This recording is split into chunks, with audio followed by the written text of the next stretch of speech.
इकबाल और आपका स्वागत है हमारे कार्यक्रम डॉक्टर साहब में। डॉक्टर साहब की अगर बात की जाए, आप सभी जानते हैं कि इस कार्यक्रम में हम आपको तमाम डॉक्टरों से मिलाते हैं और उनसे बातचीत करते हैं उन रोगों के बारे में जिन रोग के वो विशेषज्ञ होते हैं। आप सभी तक वो जानकारियां पहुंचाते हैं कि कैसे हम उन रोगों से अपना बचाव कर सकते हैं और क्या कुछ उसका ट्रीटमेंट रहता है। उसी के चलते आज हम पहुंचे हैं श्री रामचंद्र मेमोरियल हॉस्पिटल में डॉक्टर कमल से मिलने के लिए। सर, क्या कुछ बताना चाहेंगे सबसे पहले अपने बारे में, और आपका स्वागत है डॉक्टर साहब में।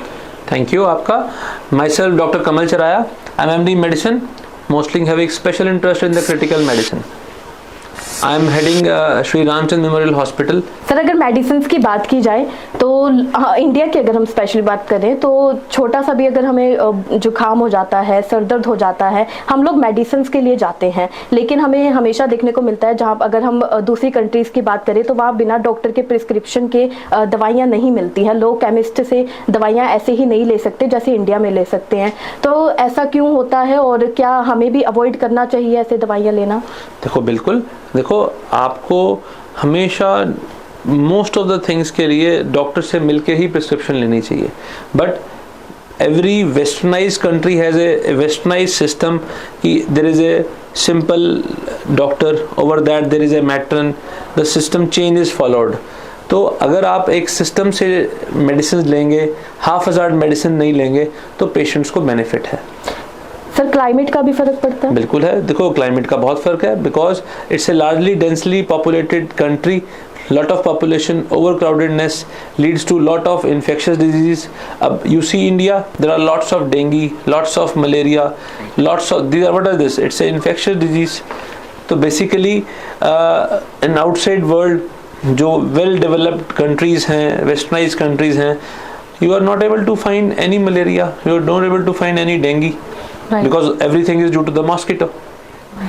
सर, अब समर आ रहा है, आपने डेंगू मॉस्किटो की बात करी है, तो डेंगू मॉस्किटो जैसी प्रॉब्लम्स अब दोबारा से आएंगी और लोग काफ़ी ज़्यादा जो पेशेंट्स हैं वो बढ़ते हैं, तो कैसे अपना बचाव किया जा सकता है? देखो, द वेरी इंपॉर्टेंट इज़ हर बार सरकार फॉगिंग कराती है, हर बार सरकार बड़े अच्छे स्ट्रॉन्ग मैसेजेस देती है कि पानी का कहीं कलेक्शन ना होने दे, लोगों को सतर्क करती है कि अपने घर गमलों के अंदर पानी ना खड़ा हो रहे, लोगों को सतर्क करती है कि अपने फ्रिजेस को क्लीन रखे, उसकी जो ट्रेज में लार्वा ना डेवलप हो, लोगों को सतर्क करती है कि अपने कूलर्स के अंदर पानी ना इकट्ठा करे। तो basically cleanness is very important. आपकी जहाँ पर रह रहे हो, आपके आसपास की जो गलियाँ हैं, रोड्स हैं, उसके आसपास पानी ना इकट्ठा करे। तो जहाँ पे भी आप पानी का जो कलेक्शन पॉइंट है वो होगा तो मच्छर अपना लार्वा छोड़ेगा, and there will be again these problems which will lead to multiple things called infectious diseases, which is called dengue as well as malaria. Sir, अगर कफ सिरप की बात की जाए, ऐसा कहा जाता है कफ सिरप बच्चों को नहीं देना चाहिए, और इसी से रिलेटेड एक न्यूज़ बीच में आई थी कि किस तरीके से जो एक कंपनी इंडिया से है, वो वहाँ पे जो बाहर की कंट्रीज़ हैं वहाँ के कुछ बच्चों की डेथ हो जाती है कफ सिरप की वजह से। 60 से ज़्यादा बच्चे थे जिनकी डेथ हुई थी। तो ऐसा क्यों होता है? कफ सिरप में ऐसी क्या चीज़ होती है जिसका ध्यान रखना चाहिए? देखो, it is a controversial point, I will not able to comment anything. Basically किस चीज़ से हुई, क्या नहीं हुई, क्या कंटेमिनेटेड था, क्या नहीं था, वी शुड नॉट से ऑन दिस। ठीक है, बेसिकली व्हाट हैपन्स कि इट इज़ समथिंग, नहीं, ऐसा कहीं नहीं लिखा कि बच्चों को कफ सिरप नहीं दिया जाता। बच्चों को कफ सिरप दिए जाते हैं depending upon their doses, depending upon their requirement. किसी को ड्राई कफ है, किसी को वेट कफ है, it's not like that. Sir, corona की बात की जाए तो बीच में कोरोना आया, उसके बाद वैक्सीन लोगों को लगाई गई। पहले लोग काफ़ी ज़्यादा डर रहे थे, लेकिन वैक्सीन लगाने के बाद कई लोगों का ये कहना है कि वैक्सीन लगाने के बाद कई लोगों की जो डेथ हुई है वो वैक्सीन की वजह से हुई है। तो आप क्या कहना चाहेंगे इस पर? नहीं, देखो, एज ए फिजिशियन कितनी पब्लिक ऐसी है जिनको कोविड ने टच नहीं किया? I think everybody was having Covid. तो आई थिंक जिन लोगों की डेथ्स हुई है वो वैक्सीनेशन से नहीं, बट वो कोविड डिजीज से हुई है। किसी की मॉर्बिडिटी, किसी की मॉर्टेलिटीज कितनी ज़्यादा हुई है depending upon there basic diseases. अब एक पेशेंट है जो किडनी का पेशेंट है, अधरंग का पेशेंट है, हार्ट का पेशेंट है, डायबिटीज का पेशेंट है, थायराइड का पेशेंट है, जिसकी कोमॉर्बिडिटी इतनी ज़्यादा है, अगर उसको कोविड सीवियर वाला हो गया तो death because of Covid come comorbidities है, ना कि वो वैक्सीन के कारण है। एज्यूम इट, किसी को कोविड वैक्सीन लगवाई और उसके 1 हफ्ते बाद कोविड हो गया या 5 दिन बाद कोविड हो गया, तो इसका मतलब ये तो नहीं ना कि उसको वैक्सीनेशन से कोरिलेट करेंगे। तो basically everybody is correlating with that vaccination, because वो एरा वो था, that was a bad era for everybody, कि सबको वैक्सीनेशन की जरूरत भी थी और साथ साथ covid was at full fledge. Sir दोबारा से कोरोना के मरीज बढ़ रहे हैं, कैसे अपना बचाव करें, क्या आप देखो, यस कोरोना के वेरिएंट्स आ रहे हैं, पब्लिक को अलर्ट करने का एक ही रिक्वेस्ट है, जो भी ओवर क्राउडेड प्लेसेस हैं जहां गैदरिंग 100 से ऊपर हो, 80s के आसपास हो, काइंडली वियर ए मास्क। एक सिंपल सी मतलब प्रिकॉशन है, wearing A mask, cleaning the hands, and जो हर कोई फोन पे सुनता है कि दूरी बनाए रखें, that is very important. These 3 small things will you keep Covid away. Sir India में शुगर और डायबिटीज के जो मरीज हैं वो बढ़ते जा रहे हैं, उसका क्या कारण है? देखो, इंडिया में शुगर और डायबिटीज के जो मरीज बढ़ते जा रहे हैं, because it is also a very densely populated area. South Asian Indians हैं, बिकॉज हमारा जो खान पान है हम लोग ध्यान नहीं देते उन पे। We take lots of fatty things, lots of spicy things, which is unhealthy. Taking also extra protein is leading to kidney injury, which is also a second other reason to have a patients for high blood pressure.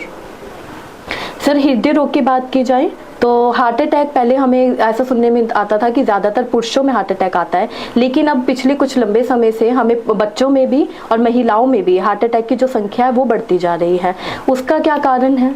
देखिए, अभी heart attack, yes heart attack की जो अगर हम prevalence को देखें तो वो यंग जनरेशन में बढ़ गया है बेसिकली। उसका भी एक बहुत बड़ा कारण है your fooding habits, your fooding stuff, not even able to doing exercises, and some genetic material is also required, जिसके कारण हार्ट अटैक्स बढ़ रहे हैं।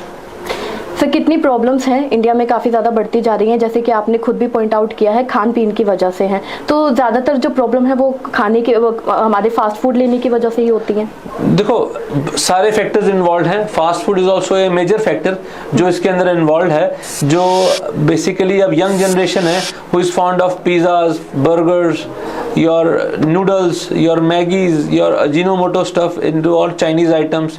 तो ये बहुत बड़े कारण हैं जो लोगों को लेथार्जी बना रहे हैं, not having the good and healthy food, obese बना रहे हैं। Obesity is very big reason for diabetes and for blood pressure। Sir ऐसे कहा जाता है मेडिसिन अगर हम लेते हैं तो वो हमारी बॉडी को इफेक्ट करती हैं, लेकिन हम अगर आयुर्वेद दवाइयाँ लेते हैं तो वो हमारी बॉडी को एटलीस्ट इफेक्ट नहीं करती, मतलब जो हमें जो भी प्रॉब्लम हो रही है उसको ठीक करती है। देखो, ये एक मिथ है बहुत बड़ा। अगर किसी को डायबिटीज है, अगर वो डायबिटीज को कंट्रोल नहीं करेगा तो उसको मैक्रो एंड माइक्रो कॉम्प्लिकेशंस होंगी। जैसे डायबिटीज आंखों पे असर करता है, मोतिया, किडनीज पे असर करता है, नेफ्रोपैथी, नसों पे असर करता है, न्यूरोपैथी, हार्ट पे असर करता है, ब्रेन पे असर करता है। अगर हम टाइम से मेडिसिन लेंगे तो सबसे पहले हम अपनी किडनीज को बचा के रखेंगे, आईज को बचा के रखेंगे, हार्ट को प्रिवेंट करके रखेंगे।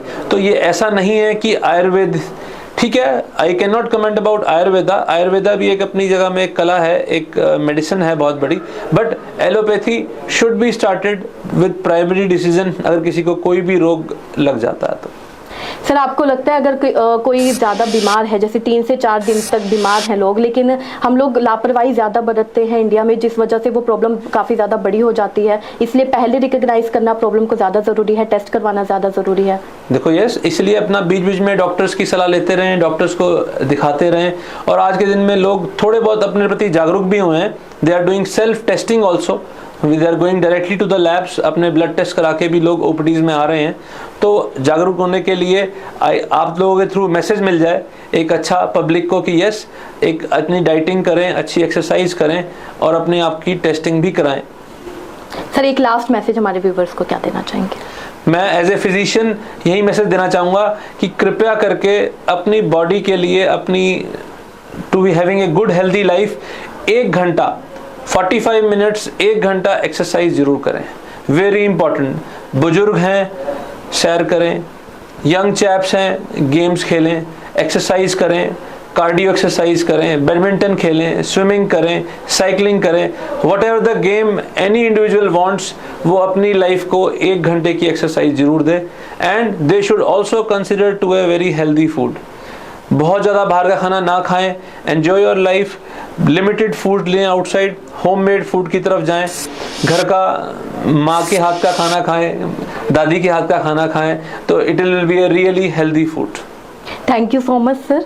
तो ये थे हमारे साथ डॉक्टर कमल राया। अगर बात की जाए तो जैसे उन्होंने बिल्कुल सही बात की है, पहले तो हमें बैलेंस डाइट लेनी चाहिए और उसके बाद हमारे लिए एक्सरसाइज करना बहुत ज़्यादा ज़रूरी है। अगर हम पूरे दिन में अपने आप को 1 घंटा दे सकते हैं तो हमें ज़रूर देना चाहिए। उसी से जितने भी रोग हैं, आधे से ज़्यादा जो दिक्कतें हैं वो वैसे ही ठीक हो जाती हैं। क्या कुछ कहना चाहेंगे कमेंट में लिख कर ज़रूर बताइएगा। वीडियो को भी ज़्यादा से ज़्यादा शेयर ज़रूर कीजिएगा। धन्यवाद।